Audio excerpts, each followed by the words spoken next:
Bismillahirrahmanirrahim. Assalamualaikum warahmatullahi wabarakatuh. Sahabat lisanku Islam yang dirahmati Allah, banyak tempat di dunia ini yang masih menjadi misteri.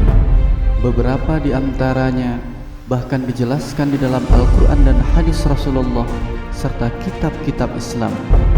Tempat misterius tersebut hingga kini masih menjadi perbincangan banyak orang. Banyak pihak yang mencoba untuk menemukan lokasinya, namun belum berhasil. Dan kabarnya tempat misterius ini menyimpan banyak rahasia yang menakjubkan. Lantas, tempat misterius apa sajakah yang dijelaskan di dalam Al-Quran dan hadis Rasulullah serta kitab-kitab Islam?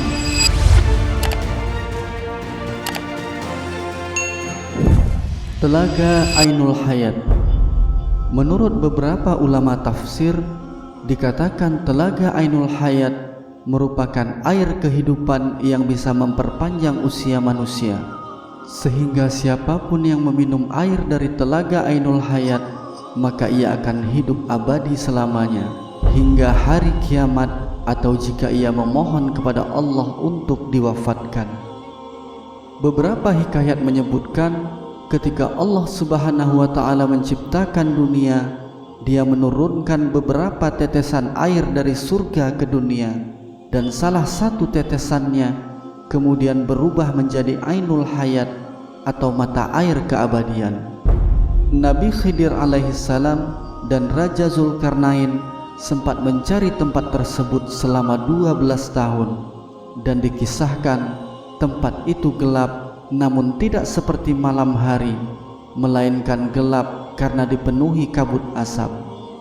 Oleh sebagian ulama meyakini Nabi Khidir masih hidup hingga saat ini, dan itu dikarenakan ia meminum air Ainul Hayat tersebut. Dan beberapa sumber juga menyebutkan bahwa Dajjal pernah mandi dan meminum air ini sehingga tetap hidup hingga saat ini. Lalu di mana letak Telaga Ainul Hayat ini? Beberapa pendapat mengatakan bahwa Ainul Hayat ini dijaga oleh Nabi Khidir alaihissalam dan berada di Pulau Bermuda, yang merupakan salah satu pulau paling misterius di dunia. Namun dalam Al-Quran, Allah telah menjelaskan dalam surat Al-Kahfi, telaga ini disebut berada di tempat terbitnya matahari, dalam artian tempat tersebut berada di sebelah timur. Namun hingga kini belum ada yang dapat menemukan di mana sebenarnya letak Telaga Ainul Hayat ini. Tembok Ya'juj Ma'juj. Misteri tembok besi raksasa yang dibuat Raja Zulkarnain tak lepas dari keberingasan Ya'juj dan Ma'juj, kaum perusak bumi. Tembok penghalang itu berada di antara dua gunung, dan hingga saat ini masih menjadi misteri akan letak keberadaannya. Namun ada kabar yang mengatakan sekitar 50 km di utara kota Beijing ada sebuah desa yang bernama Badaling. Dari desa yang berada di kaki bukit ini, para turis dari berbagai belahan dunia memasuki pintu gerbang menuju tembok besar Cina. Dan saking tingginya, tembok sepanjang 6000 km itu konon bisa terlihat dari bulan. Banyak orang menyangka itulah tembok yang dibuat oleh Raja Zulkarnain seperti di dalam surat Al-Kahfi. Dan yang disebut Ya'juj dan Ma'juj dalam tafsir Ibnu Katsir diterangkan dari Ibnu Jarir menyebutkan bahwa Ya'juj dan Ma'juj adalah keturunan Nabi Nuh alaihissalam, tepatnya dari garis keturunan Yafid bin Nuh alaihissalam. Sebagian ahli tafsir menilai kaum ini merupakan simbol dari sifat-sifat buruk manusia. Syekh Hamdi bin Hamzah Abu Zaid, seorang penulis dan peneliti tentang tembok Zulkarnain, di dalam bukunya yang berjudul Mengungkap Misteri Perjalanan Zulkarnain ke Cina, menuliskan dengan sangat yakin dan tanpa ragu menyatakan bahwa tembok Cina adalah tembok yang dibangun Zulkarnain. Ia kemudian menyebutkan secara detail penelitian dan bukti-buktinya. Namun jika dilihat dan diperhatikan, terdapat perbedaan yang jelas antara tembok yang dibangun Raja Zulkarnain dengan tembok-tembok Cina yang terbuat dari susunan batu bata.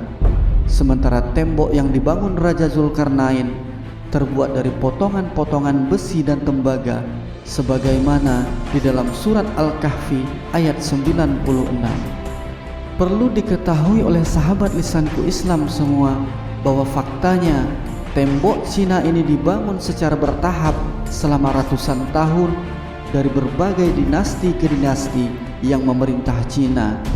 Sementara itu, penjelasan di dalam Al-Quran surat Al-Kahfi ayat 93 dan 94 bahwa tembok yang mengurung Ya'juj dan Ma'juj itu dibangun oleh suatu kaum yang meminta pertolongan kepada Raja Zulkarnain, dan setelah selesai dibangun maka beliau menyatakan bahwa tembok itu tidak akan bisa dilewati dan dilubangi oleh Ya'juj dan Ma'juj sampai pada waktu yang telah Allah tentukan. Dan ini berbeda dengan penjelasan Syekh Ahmad bin Hamzah Abdullah Yusuf Ali dalam tafsir The Holy Quran yang dituliskan di Uzbekistan. Ia mengatakan ada celah sempit di antara gunung-gunung batu, letaknya di jalur utama di antara Turkmenistan ke India. Pulau Dajjal. Dajjal diyakini sebagai salah satu makhluk penanda akhir zaman, dan sampai sekarang keberadaan makhluk tersebut pun masih banyak dipertanyakan. Banyak yang menyebutkan bahwa Dajjal saat ini masih dikurung di sebuah pulau dan akan keluar begitu akhir zaman sudah dekat. Namun tidak ada yang tahu dengan pasti informasi mengenai di mana Dajjal dikurung. Dalam hadis yang diriwayatkan oleh Imam Muslim dalam Kitabul Fitan wa Asratis Sa'ah bab Khisasul Jasasah bahwa tempat Dajjal dikurung ialah Laut Yaman, dan beberapa pendapat mengatakan bahwa Dajjal dikurung di pulau yang bernama Socotra yang terletak di wilayah Republik Yaman. Pulau ini disebut sebagai neraka dunia, tetapi sebabnya sendiri tidak diketahui. Pulau terpencil ini hanya dihuni 40.000 jiwa saja. Keanehan pulau ini adalah anggapan bahwa sering dikaitkan dengan penjara Dajjal. Hal ini karena jika berkunjung ke Socotra akan terkesan seperti ke planet lain, dan teori mengatakan tempat ini mungkin sebagai tempat Dajjal dikurung. Sebagai umat Islam, kita wajib mengimani akan keberadaan Dajjal, sang pembawa fitnah besar yang akan keluar di akhir zaman. Kerajaan Nabi Sulaiman. Nabi Sulaiman alaihissalam adalah putra dari Nabi Daud alaihissalam. Nabi Sulaiman dikenal sebagai seorang nabi yang sangat kaya dan memiliki kelebihan yang sangat jarang dimiliki oleh nabi-nabi sebelumnya. Sebagaimana dikisahkan di dalam Al-Quran bahwa Nabi Sulaiman adalah seorang raja yang memiliki kekuasaan yang sangat luas. Namun sampai saat ini jejak lokasi dan bekas kerajaannya masih menjadi misteri. Dalam beberapa riwayat, hancurnya istana Nabi Sulaiman itu bukan karena runtuh, tetapi diruntuhkan oleh kesombongan dan disertai tindakan kejahatan orang-orang Yahudi.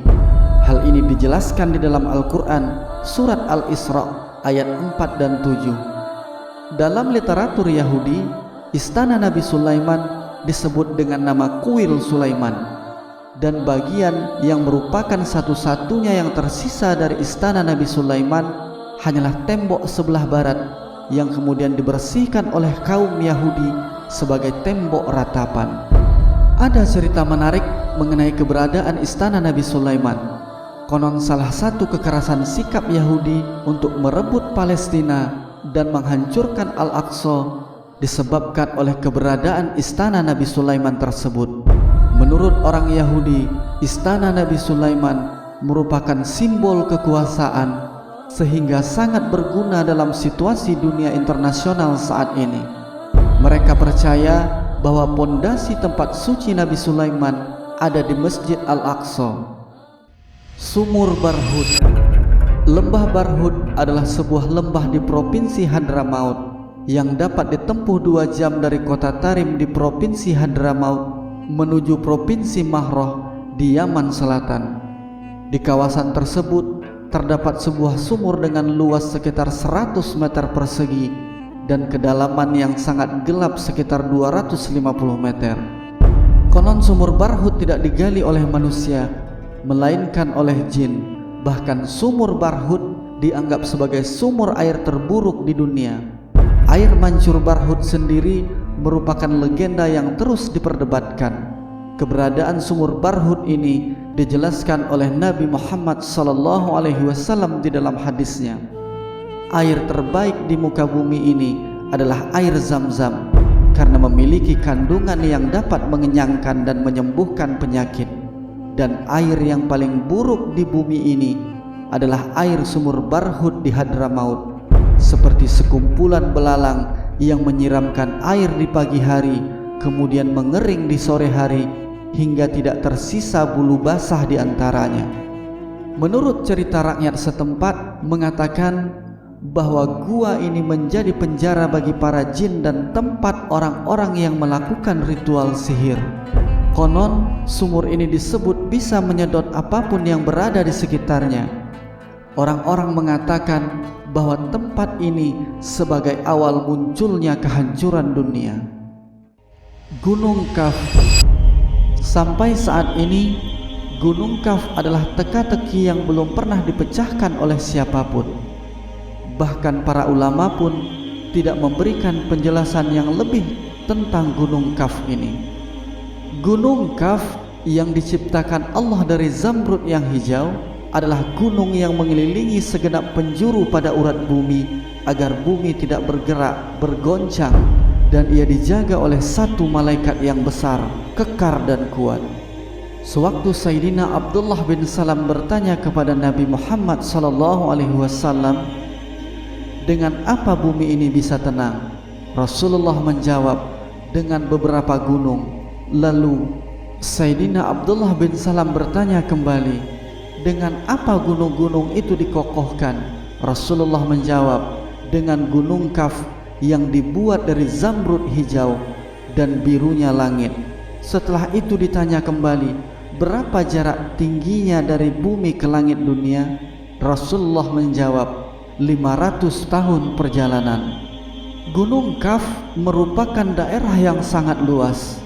Di sanalah hidup para waliullah dari golongan rijalul gaib berjumlah sekitar 70 orang. Konon tidak jauh dari Gunung Kaf tersebut terdapat sebuah pulau, tempat bertemunya dua arus laut dan sungai, dan di pulau itulah Nabi Khidir alaihissalam tinggal. Dan menurut Syekh Muhammad Nazim Adil Al-Haqqani, Gunung Kaf adalah kota dan tempat bertemunya para waliullah.